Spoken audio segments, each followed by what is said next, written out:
And here he is, Paul Curran. Hi, Paul. Good afternoon, good evening, good morning, wherever. Are you in Russia? I see. No, I'm not. Right. No, that's just a Tosca poster. No, I'm in San Francisco. I'm at home.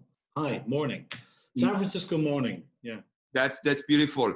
You have been a friend of mine for so many years. You have been an incredible colleague of mine, and you are the first director to be part of this Ask Maestro. I don't know if the Maestro is asking of the or if he's been asked, but that's the name of the series. And we have had a lot of opera stars. Always interesting to see how they react actually to the same question. Paul is an amazing stage director. Scottish, isn't it? Scottish, yes. Definitely Scottish, but Paul has had many careers before that. He was a very prominent ballet dancer. He has been a fundraiser, and Paul has also been a director of theater, Oslo, namely for many years. He's one of those directors that I always enjoyed working with, and we have done so many productions together. And I would say we have grown together in this industry. I would say so, yes, because curiously, ladies and gentlemen, we're exactly the same age. Curiously, when you look at the way you see the same vintage, the same year. Yeah, I think we have, in a way, in our, let's say, main careers, have kind of grown up together, Emmanuel, really? Yes. Over the past however many years, nearly 20 years. Yes.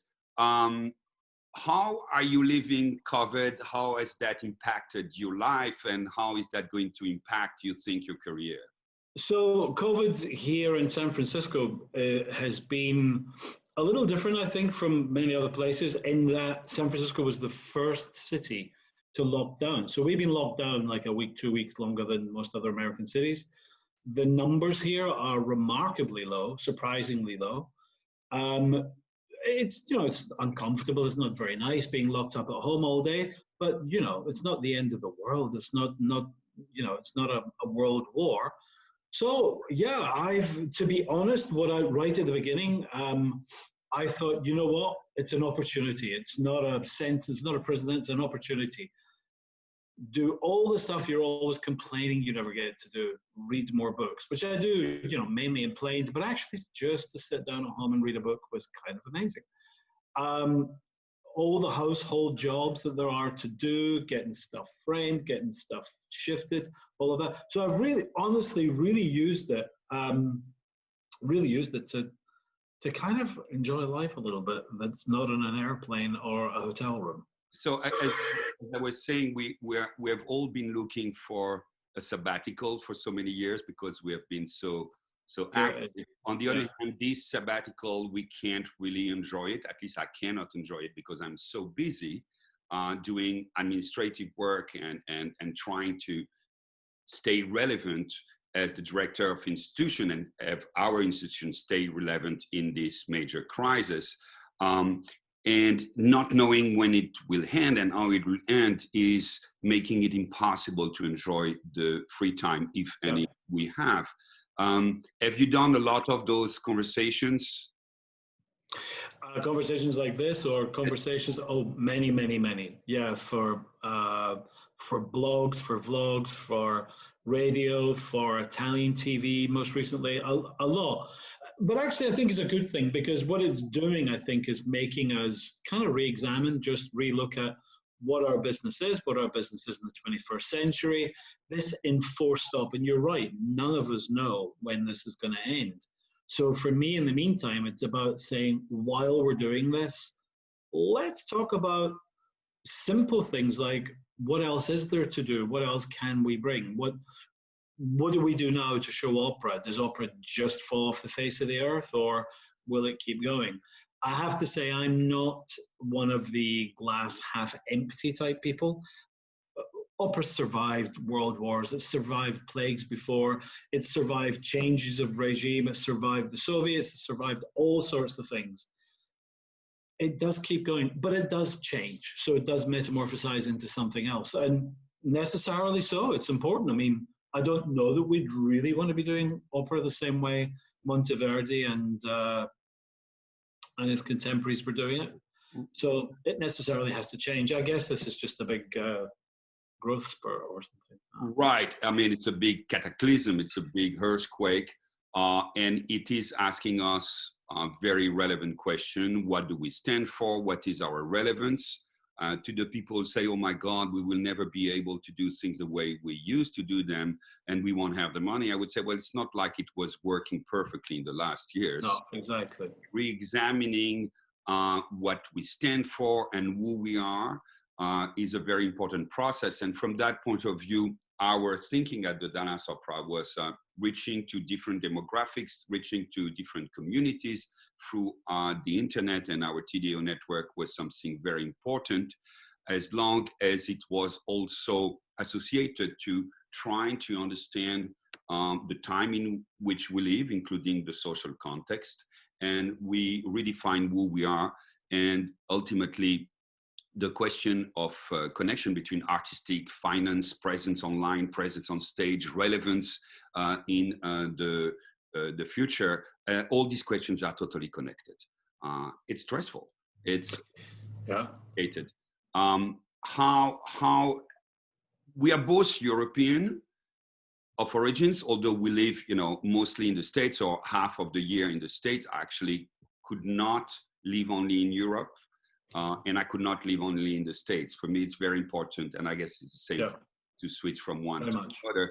Mm-hmm. So we live maybe with a different angle the social and racial unrest there is now, and I don't think it's proper for both of us to have too many opinion on this.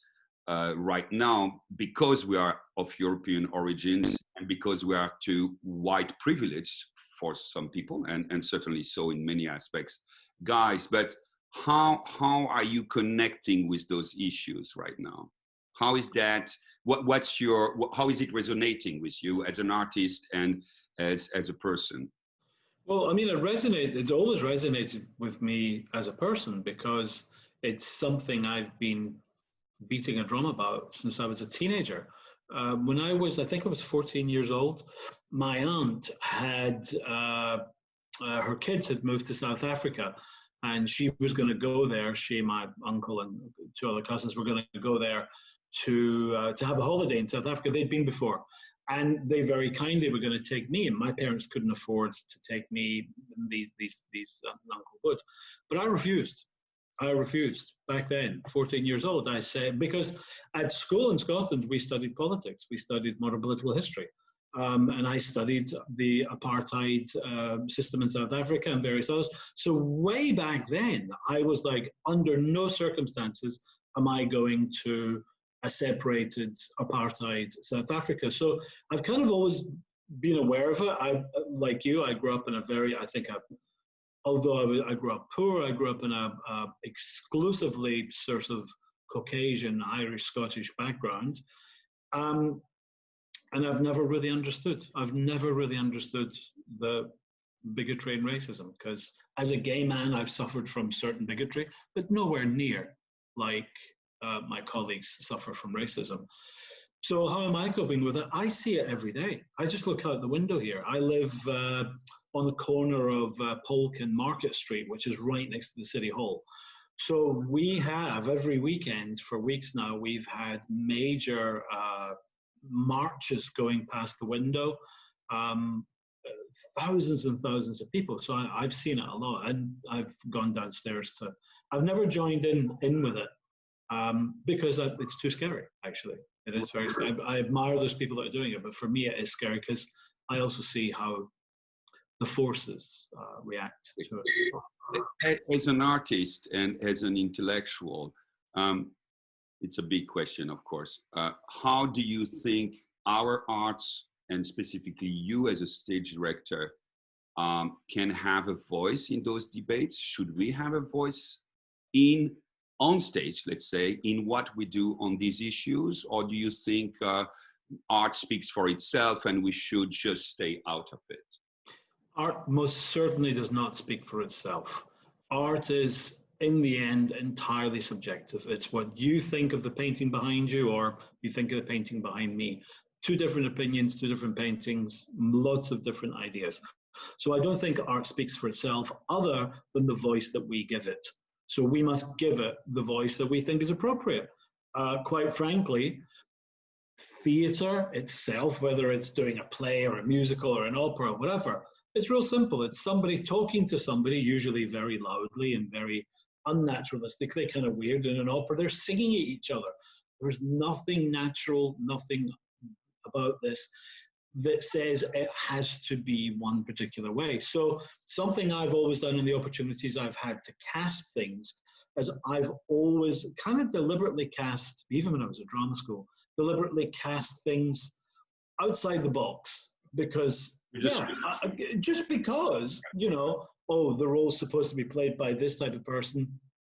They're supposed to be, you know, I did a Midsummer Night's Dream in Rome some years ago. And Flute, the character of Flute, who's supposed to be this tiny, wily, skinny, little afraid character, I cast with Anthony Dean Griffey. So the last thing you could describe Anthony Dean Griffey as is tiny and what. But the reason I cast him in that is because the bottom was Peter Rose, simply the best bottom in the world.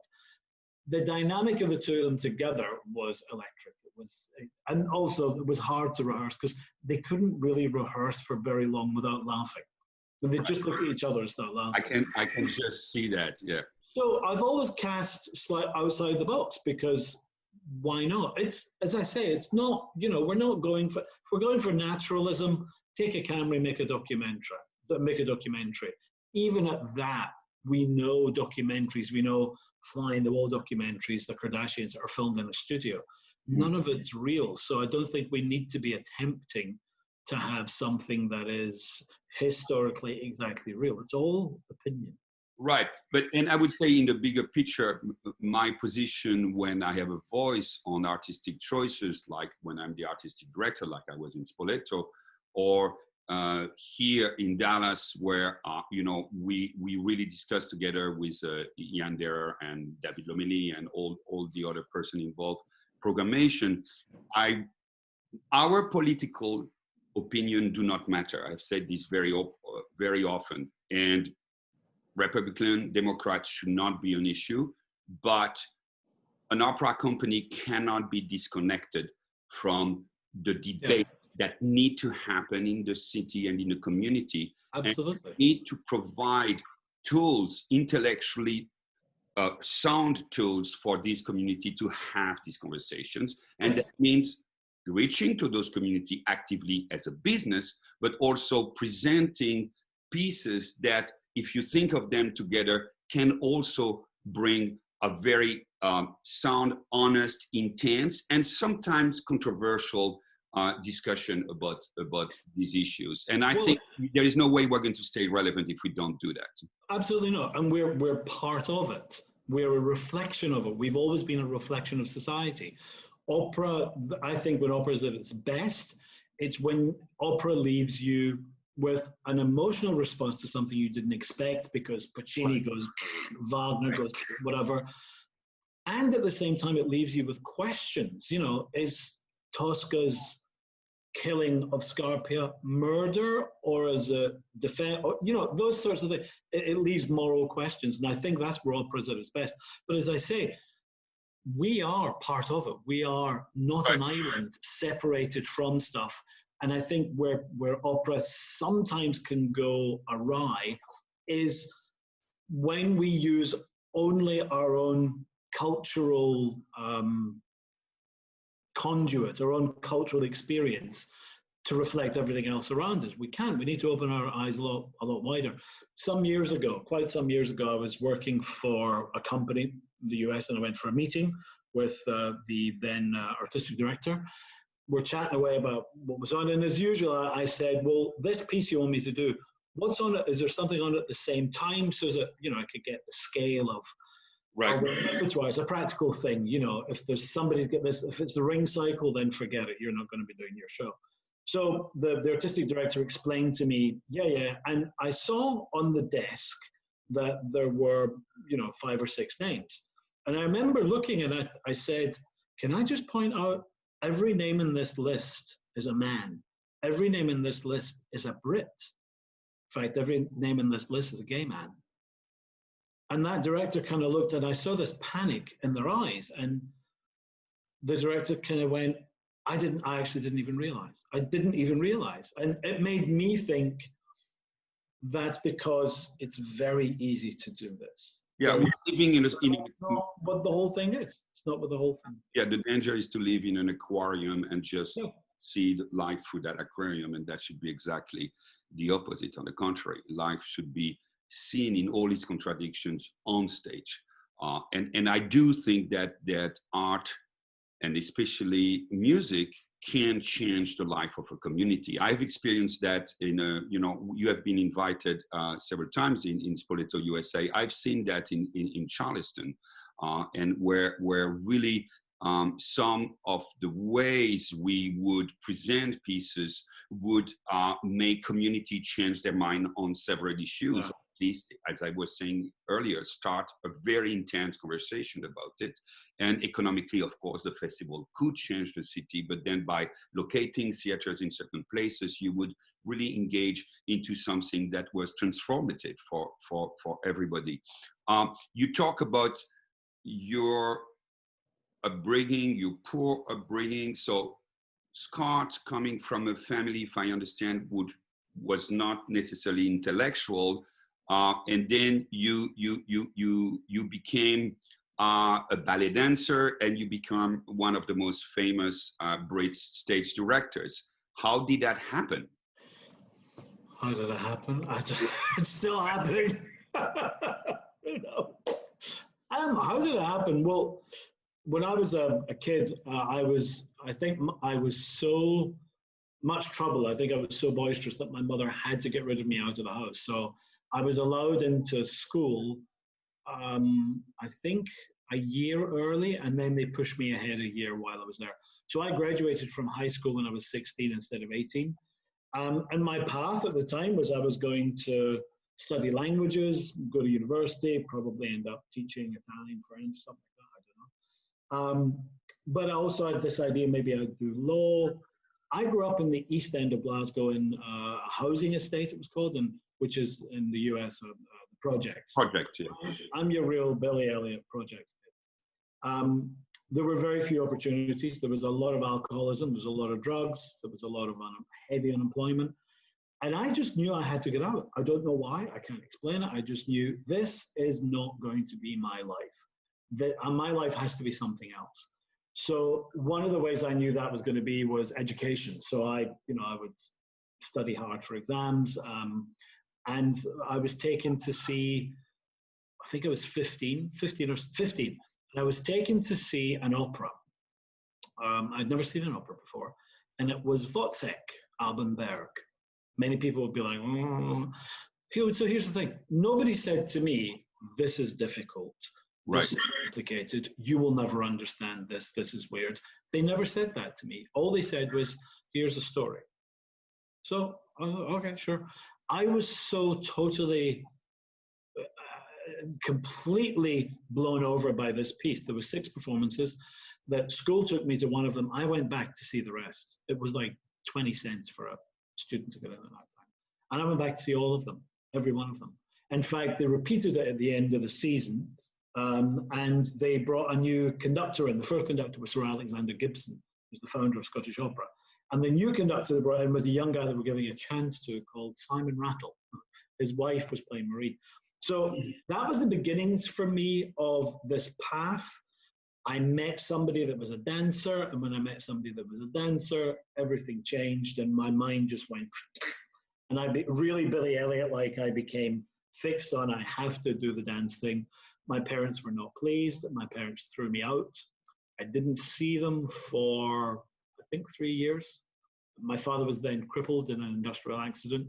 So I went back 3 years later and I saw them. But in the meantime, I went to London. I auditioned for ballet school. I got rejected constantly. I kept going. I got a job at McDonald's. I think the only reason I got the job at McDonald's is because I spoke Italian still speak Italian, but I spoke Italian. And I could translate it for 4 girls. There were 4 Italian girls who literally had 3 words of English between them, but they needed somebody to flip burgers that day. So my job was interpreting for them and flipping burgers. Yeah, and that's kind of how it started. So I went to ballet school first. How did you get accepted in ballet school? You had to technically be ready already, so you had some training with that person. Yes, I'd done 2 classes when I was in Scotland. And then when I went to London, I took more classes. So then those classes I took prepared me better for auditioning for school. Because when you're auditioning for school, it's not what you can do, but the potential you have. Yeah. So, so yes, I was accepted into the Central School. Well, actually, the first school was the London Studio Centre. Then I went to the Central School. And then I studied, most importantly, with a teacher. I studied privately with a teacher from the Soviet Union. She had defected. Her name was Sulamif Meserev. And Sulamif Mikhailovna was in her, I guess she was in her 70s then. And she had defected in her 70s for her son. She was a truly extraordinary lady. She'd been a prima ballerina of the Bolshoi Theatre. She had run the school at one time. She was one of the main teachers. She was also with her brother, Asaf. She was they were the first Soviet couple that were trusted out of the Soviet Union in the 20s, when they wouldn't let anybody in or out. So she was an extraordinary lady, and she was a big, big influence in my life. One thing I remember, though, was she said to me, we're doing class, and it was audition time. It was coming up to the fall, and I wanted to go auditioning. She said, yeah, the dance thing. She said, you're going to get over this eventually. But she said, you're going to have another career. I think you're going to be, she called it an impresario. She meant director. Right. She said, I think that's really your thing. And she was right. Yeah. So long story short, I got into companies. I got injured in the middle of a production of The Nutcracker. Do you want to hear the gory details of the Yes, injury? please. Everybody wants to hear them. I was in the middle of the Russian dance. This tour was something like 10 months. It was just endless. So just you're jumping, but you had a career, and I had a career. I would not say it was a great career. I got paid. I got paid to dance. That was a plus. So I'm in the middle of this tour. We're touring around Germany, Austria, Switzerland, France, you name it. And it was one of those a different place every night things. And we were in a small town outside Stuttgart. I was in the middle of the Russian dance, and I jumped, and I had to jump with both legs going like this. And deuxième position, second position, yeah? So your legs go up in a split at the side. And as I did, my left leg it slipped on something. We discovered later, one of the stagehands had fixed a light above that was stiff, and he'd done it with one drop of oil. So as I slipped, my hip was pulled out of the socket like that. And it turned me upside down. My partner at the time was in the audience watching. I crashed. My leg was out of my socket, and it was like a rag. So I had to. I finished the number. If I can just say, and it will be the only maybe not the only anti-conductor thing. The only person that didn't notice. It was in his score. Yeah. For ballet, that's a little impardonnable. I mean, unforgivable. Yeah. Well, seriously, I mean, month 8 or 9 of it, or whatever. So I got off stage, and I remember in the wings there was a staircase, and I thought, I have to put it back in. I have to do it. So I sit. Ballet dancers are like, they're always throwing their legs everywhere. Right. So I sat down. I was even though I'm quite a muscular guy, I was very supple, very loose. Yeah. So I remember getting to this thing, putting my foot against like a pole, and I grabbed the pole with my hands, and I bang. And went back in, which was good news and bad news, probably because it meant the tendons were out. Yeah. Nothing was ripped, but it was all strained. I went straight back on stage, and I did the finale, and I finished the whole show. Oof. Then I got off stage, and everybody was saying, "Are you okay?" Okay, I was like, "Yeah, I'm fine. It's all good." I get back to the dressing room. I take the costume off. I go to take the makeup off. The adrenaline stopped like that. And the minute the adrenaline stopped, pain came in. And it was then that I knew, totally over. So I went to a surgeon the next day. And that was the end of the dance career. So then I had to find something else to do. Right. And so what was that? What did you do? Well, it could have been bartending. It could have been back to McDonald's and use your Russian skills. McDonald's. I was, for quite a while, because I had languages, I kind of bummed around as an interpreter. And I got a job at the Edinburgh Festival. I did 5 seasons with the Edinburgh Festival, in fact, in Russian, because with this Russian teacher, and I'd studied also in Helsinki for 2 years, I'd studied with a lot of Russian teachers. And honestly, by osmosis, I picked up Russian. Right. It's not so hard when you're being shouted at and chairs are being thrown at you, and you get the gist of what they're saying. But I did pick it up enough to. Yeah, and if I might interject for a second for everybody watching this, in our industry, a lot of people speak several languages, and this is kind of a standard if you are an international stage director or conductor, although you have some strange surprises there. But Paul is the most talented person I know in our industry with languages. So you speak English is okay. You speak French fluently, Italian, Russian, I guess German too, someone. Yeah. And what am I forgetting? Spanish, Swedish, Norwegian, and Finnish. But when Paul says he speaks those languages, he really speaks them, and you write most of them, I suppose. I speak a lot of languages. I have a very hard time writing in German, for instance, although I'm no, I don't have a problem writing in any of them. Right, right. I mean, I don't think you should get any credit. It is so bizarre that it's a genetic anomaly of yours. I really think, I think you're right. When people say, "Oh, you're so talented with languages," I'm like, no. No, it's just with 3 kids in a room with 3 different languages. Somehow they'll play. Right, and it's really spectacular in your case. So go back to Edinburgh, where you are translating and helping. And then 1 year at the festival, the Mariinsky Theatre came, right? The Kirov then, and I was hired as interpreter, so that was great. The technical director of the festival came up to me, who was from Glasgow actually, George Bell. I'd known him from English National Opera, where I worked. And George said, "You read music, don't you?" And I said, "Sure, yeah." And he said, Paul, how come you read music? I studied music and played clarinet in high school and played in the school band and the Glasgow Youth Orchestra. So, and I was like, yeah, sure, I read music. And he said, "Oh, good. You're now the bilingual stage manager." And I was like, "What? I've never said, no, you're the stage."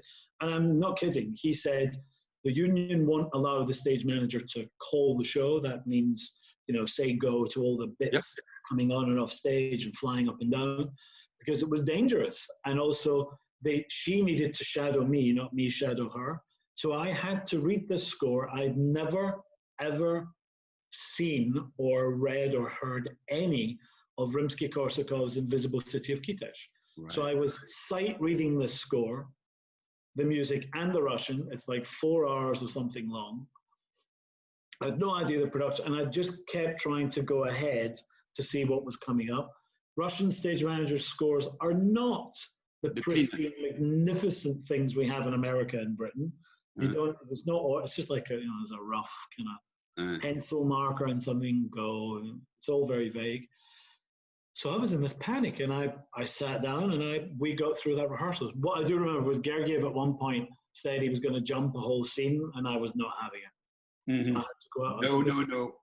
Not the first time I met Valery Gergiev, but I said, "I'm sorry, Maestro, we can't do that." It was like, well, we are both colleagues and friends of Valery, but actually when you stand up to Valery, he understands you have a reason. Yeah, and I said, "No, I'm terribly sorry." "Oh, well, we don't need to rehearse." I said, "No, you may not. Everybody else in this theatre does. We all need to do it. And if we don't do it, then it won't happen tonight. We're not improvising it tonight."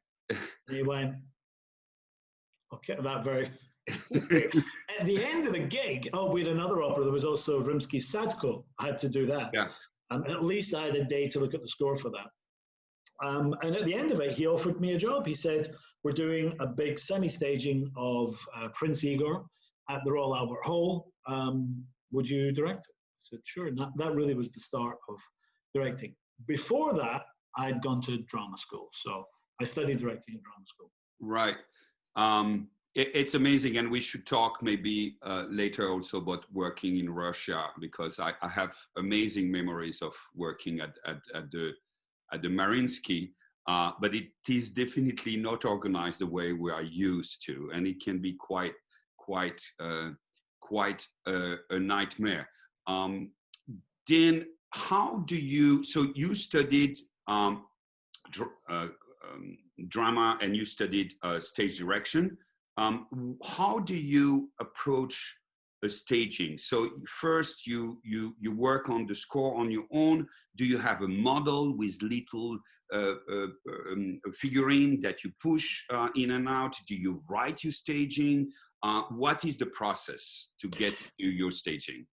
So when I finished being a dancer, and I was looking for, in between all the stage managing, looking for something to do, I auditioned for drama school because I wanted to be a director. Mm.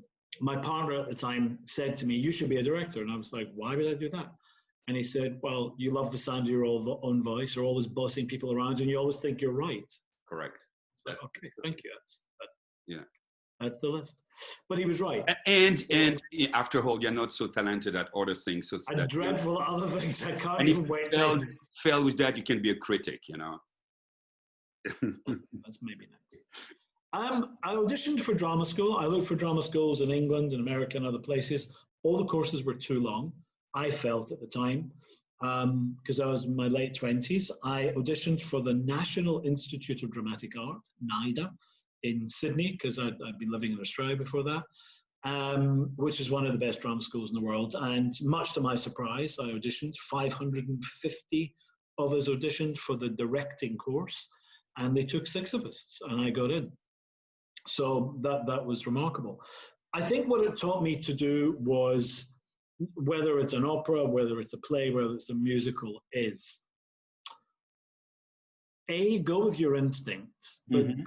be ruthless in your examination of what the piece is about. So my approach to how I stage is, when we've been in the room, you've sometimes looked at my score, and I think you're always like, it's empty, there's nothing there.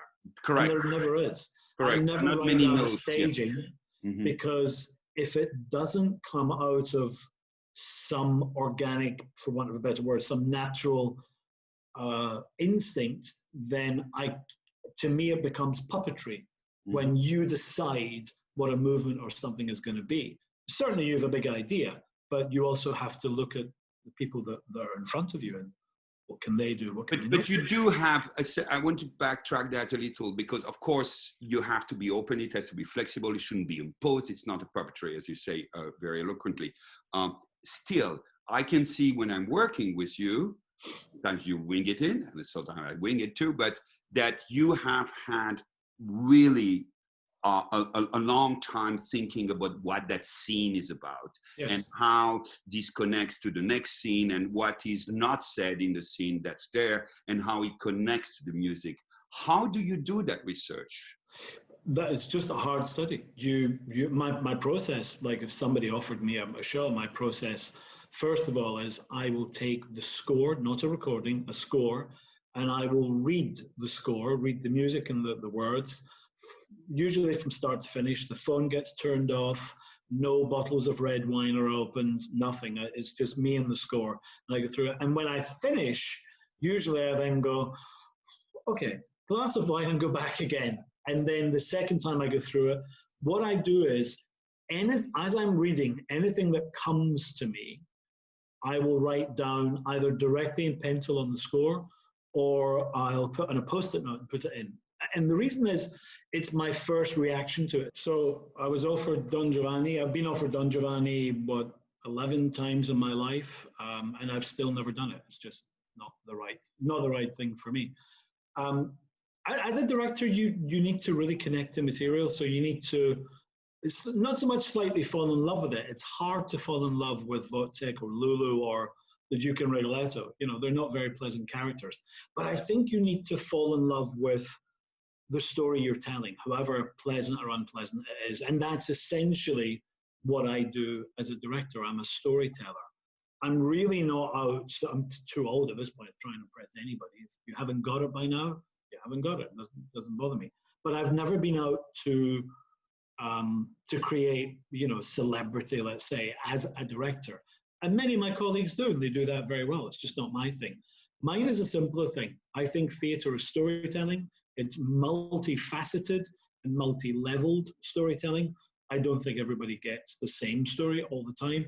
And I think it's our job to put that story out there to be interpreted. We interpreted the material we're given, and we put it out there to be interpreted by other people as to the experience in the moment that they're having. One of the things that's going on right now with the COVID thing is that we've been stripped of the immediacy of what we do in opera, that, you know, literally vibrations of a chorus, an orchestra, everything coming at you in a theater. And what it makes me do is it makes me reflect on how much I miss that and how vital that is a part of theater and a part of opera, that the audience is in many ways as big a character in the piece as some of the characters in it itself. Right. So I always enjoy tremendously working on scores with you and on pieces. And I say scores because you are one of those stage directors, although you are telling a story. As you were saying, one of the elements that tell the story is the music. And you always are extremely aware of the connection between the music, especially when it's trying to say something that is a little different than the action, because that's telling the very big story, which is beyond the drama. And you are one of those directors who really understand what's going on the podium or in the pit and on stage from a musical point of view. And it's always very interesting to me. And I like that discussion because I am myself fascinated by theater. And I love to challenge stage director in their choices. Let's go back though, because we have never, you and I talked about this, about the process that helps you be ready to react to the situation in a rehearsal and propose your own vision and work it with all the people involved. One of the things that you cannot improvise in the room is the sets, how the sets are interacting with your conception, your understanding of the piece, with all the questions that you want to leave open or with the direction you want to take for it. Choosing, actually, a lot of people don't make a difference between, even in our industry, between a staging and the look of a production. I've heard, oh my God, this was a wonderful staging, and then they cannot tell you anything about staging, but the only thing they talk about are the sets. So that connection is extremely, extremely important and can be actually leading you to a downfall of a production or the success of a production. How do you work that conceptualization of what you want the set to tell and how they are going to work with your own vision of the piece? It's a work you do with your design team, not just with the set designer or the costume designer, but with the entire team. Set, costume, lighting, video, whatever else you're going to involve. The main idea will come usually from the director, in that once you've studied a piece, once you've got it in your blood a little bit, is that you'll envisage it in a certain way. Part of my process is to go back to when the piece was done the first time and what I think, I don't know, and nobody can say, I know definitively, they're all dead, and unless you're 400 years old, you have no clue what Mr. Handel or Mr. Monteverdi were asking for. But what I interpret within the society it was written for, what they were trying to achieve. I then sort of filter that through what I think the obstacles were or the difficulties were of the day, which is usually censorship, which would be the government or the church. You can't mention God too often, you can't blaspheme, you can't mention things overtly sexual, blah, blah, blah. But still you'll see with most pieces that the composer and the writer are really trying to push the response as close as possible. Yeah, and understanding the gap between the two, you know where the piece really is. Yeah. And that's when you then have to say, so what would that make sense with today? I mean, the last show you and I did was The Golden Cockerel, Rimsky-Korsakov. A piece written deliberately to provoke, deliberately to piss off the government, deliberately to screw things up. It was a political act and a political statement. It was also a slightly anti-religious statement because it was also so sensual and sexual. And I think the approach we took to it, Gary McCann, the designer, and I, with Driscoll Otto, who did the videos, was very much, how do we make this rather absurd fairy tale jump forward and not feel like it's in a museum? and not feel like we know what's going to come next. And part of that was to exaggerate the clothing to the point where it was a little bit crazy and ridiculous. Yeah. And then give surprises in the last act. And also to put them in a set that was so abstract that it could be a symbol. It was kind of a tunnel that went off into infinity. So it was like looking forward to the future or back. I don't know, you make of it what you will. But it was to put it in something that we could manipulate. So we used a lot of videos in this, and Dallas native Driscoll Otto did this fantastic video sequence that again was not just Driscoll doing it, it was a complete storyboard, visual ideas coming from me, coming from Gary McCann. We very much work as a team. So way before you get into the rehearsal room and you start meeting the big stars or doing your first rehearsal, you've gone, as a director, I've probably gone through the entire piece thinking of what does it look like? Where are they? Why are they doing this? How could I make this more dynamic? For example, simple thing, End of Lulu, where she's gutted, she's stabbed by Jack the Ripper. It's supposed to be off stage, and I knew I wanted it on stage, but I didn't want it to be vulgar. I didn't want it to be obvious. So we did it in a backlight. So it was just a light behind her. So it was a little bit like The Exorcist.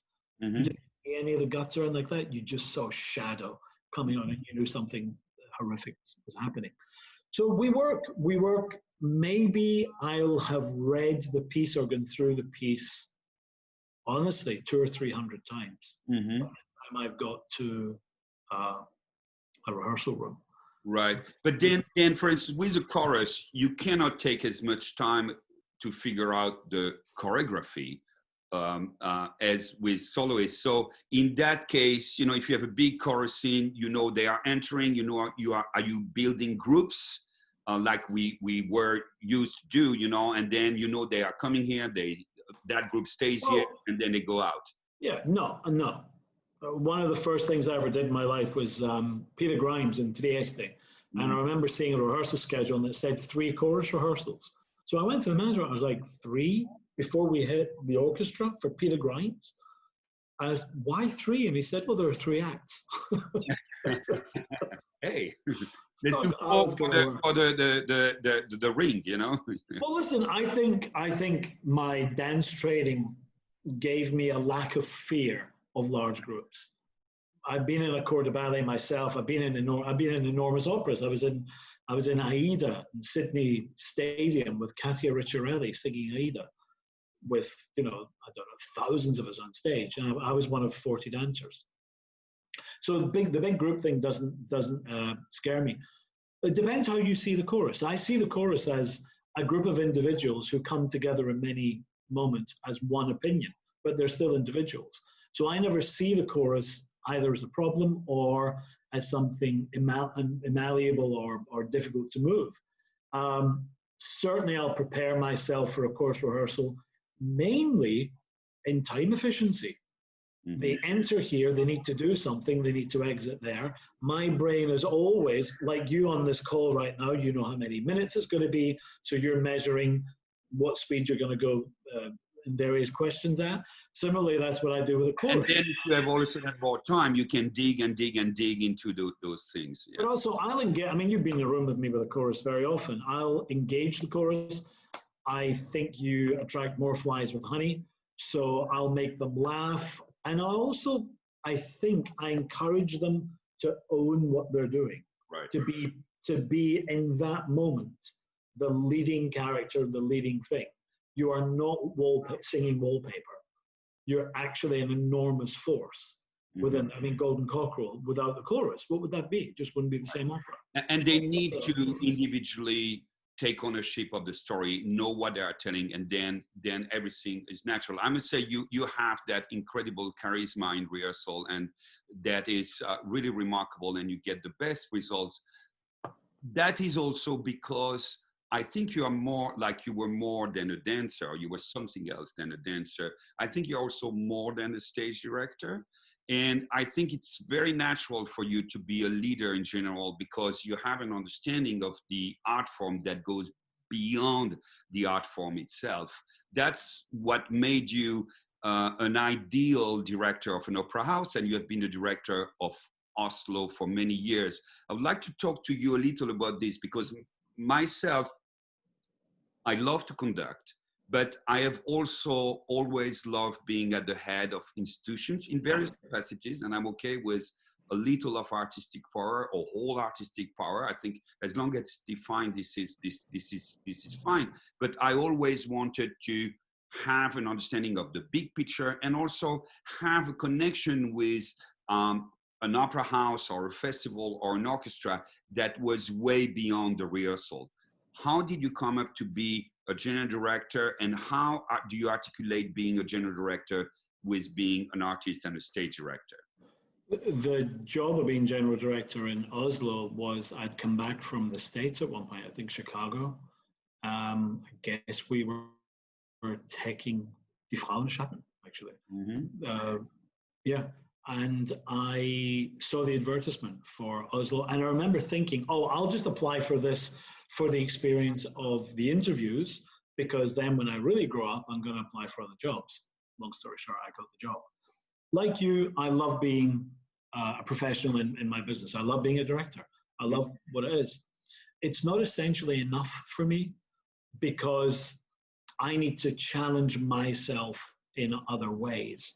And the biggest challenge I've ever had in my career was moving into that brand new opera house in Oslo where nothing worked. We opened with a gala, we closed the next day to fix everything because nothing worked.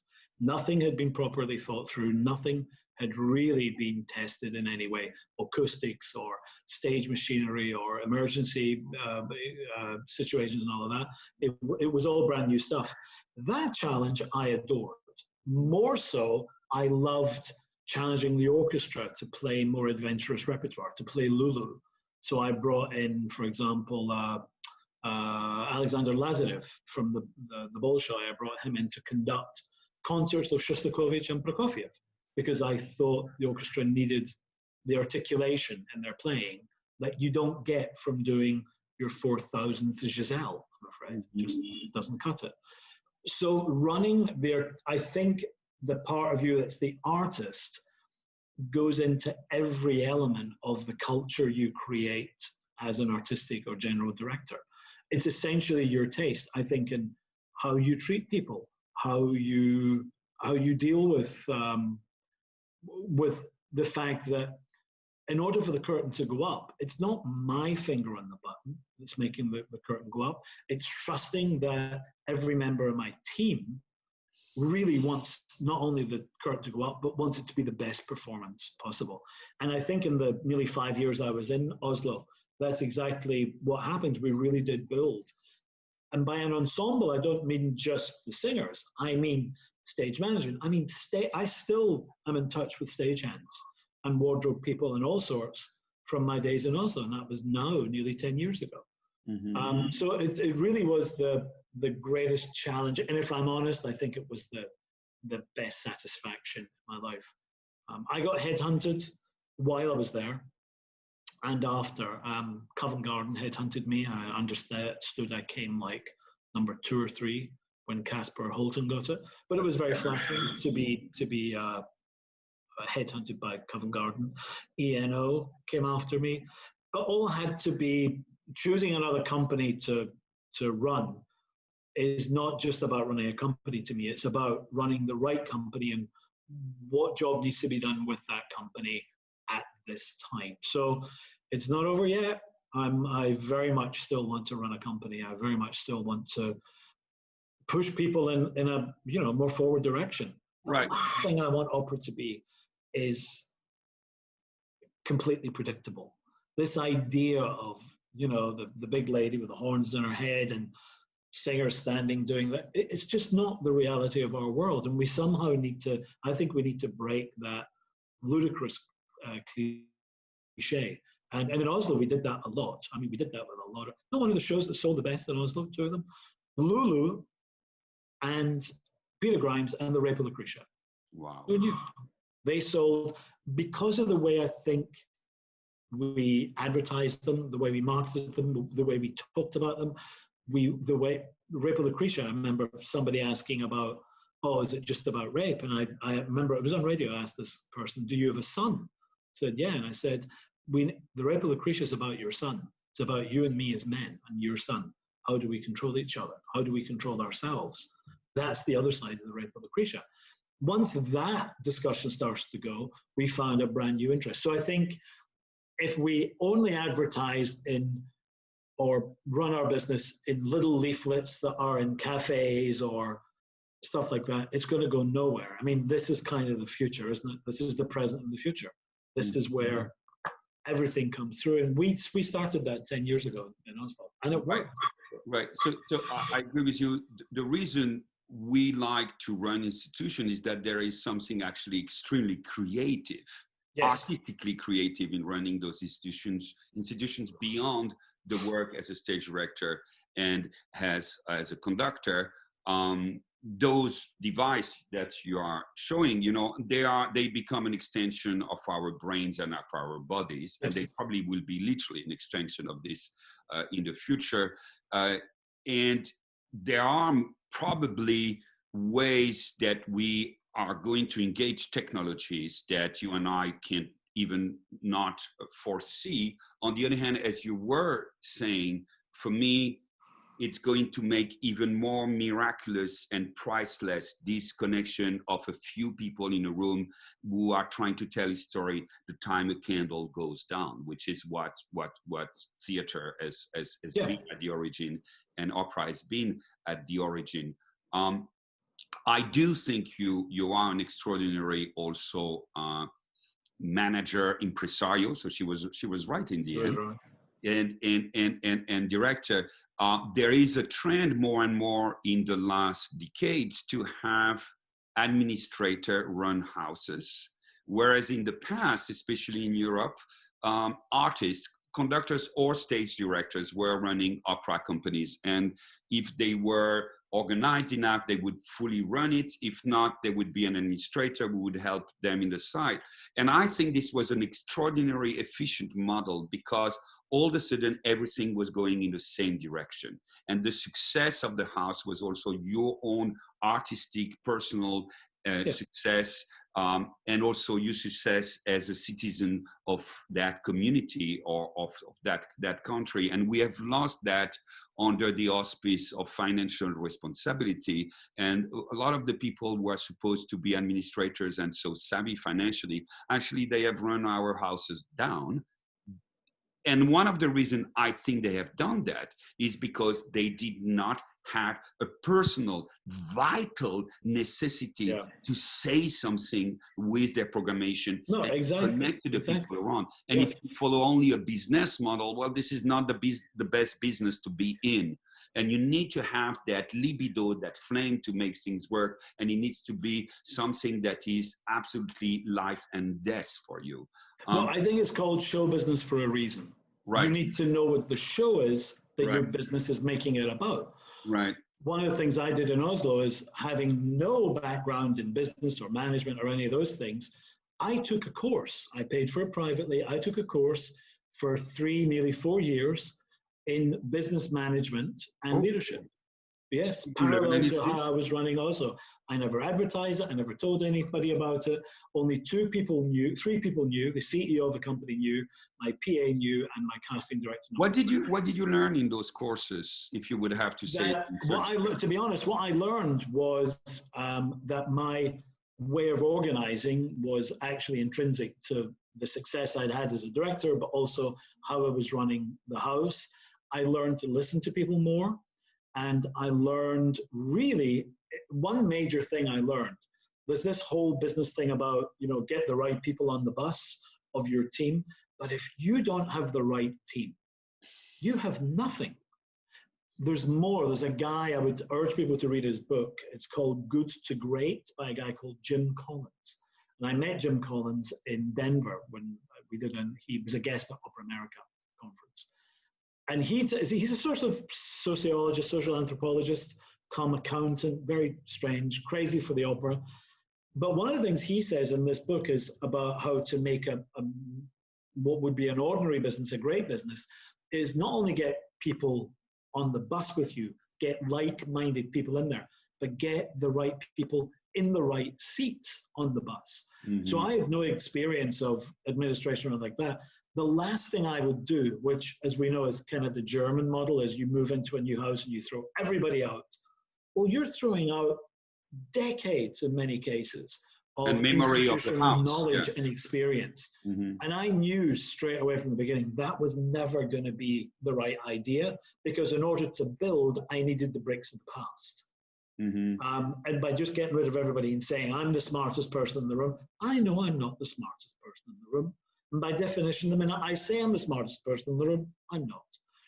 And I know as a director, I can do nothing unless I'm working as a team. And that team is not only the designers, but it's the stage managers to organize things. It's an assistant, and it's the cast and the music director or the conductor. So if you fool yourself into thinking you're the only one that's got the only solution, forget it. You're never going to run anything. You're never going to run a rehearsal, never mind a company. And that's why I pretty much think, and definitely will say openly, I am not finished with running companies. It has to be the right company, but yeah, I definitely still right. do it again. Well, I think you are definitely one of the best candidates there is for our opera houses, and we do need artists, and we need obviously artists who have your intelligence and your savviness in general. Paul, it's been terrific talking to you. I really enjoyed this. You are an amazing artist, an amazing human being. I cannot wait to be back with you in the pit, and I think I might convince you to stage Don Giovanni one day. I actually have a lot of ideas about Don. Yeah, let's. Okay, if you get all those ideas, you stage Don Giovanni. Okay, would you be my assistant? Absolutely, I'll be your assistant. Of course. Great, I think it would be amazing. I've told you this in the past. Yeah. You should stage it. Then let's do it. Much love to you. Love to you as well. Thank you so much. Been a great pleasure. And God has gone fast. It's the fastest 45 minutes ever. Okay. You take care, Paul. You too. Bye-bye.